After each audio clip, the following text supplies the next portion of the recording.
அதேதான் கேக்குறேன். எதுக்கு இப்பதான் இதே மாணிக்கத்துக்கு முன்னாடி திரு போடணும் அப்படின்னு சொல்லியிருக்காங்க. ஆனா திரு போட்டு இங்க நம்ம உலகமே கூப்பிடுற இளையராஜா வந்து இதே பொது மேடையில வந்து ஒருத்தர் வந்து எல்லாருக்காலையும் விழுந்து மன்னிப்பு கேட்டார்ல.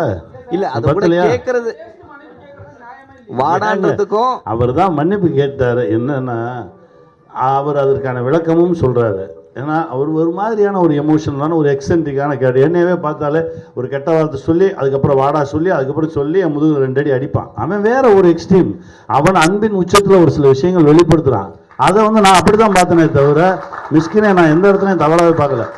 பேசிட்டு வெளியே வரும்போது வெற்றிமாறன் சாரை இரவு மீட் பண்ணுறேன். வெற்றிமாறன் சார் வந்துட்டு வெற்றிமாறன் சார் உட்காந்து ஃபோனில் அவர்கிட்ட பேசினா என்ன பேசினான்னு எனக்கு தான் தெரியும். அப்படியே கால் போட்டு அமீர் சார் என்ன பேசினான்னு எனக்கு தான் தெரியும்.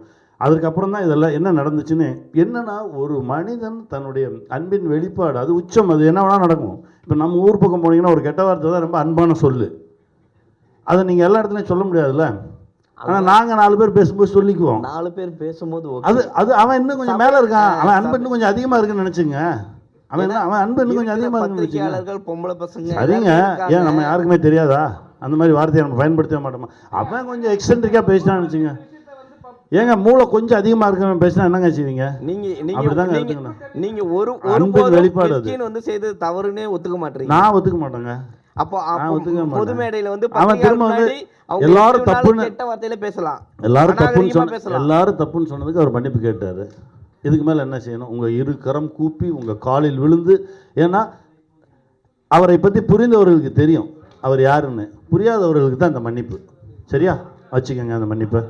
எங்கள் அண்ணனுக்காக நானும் கூட உங்கள் காலை தொட்டு கூட மன்னிப்பு கேட்டுக்கிறேன். ஓகேவா? மன்னிச்சிருங்க, விட்டுருங்க.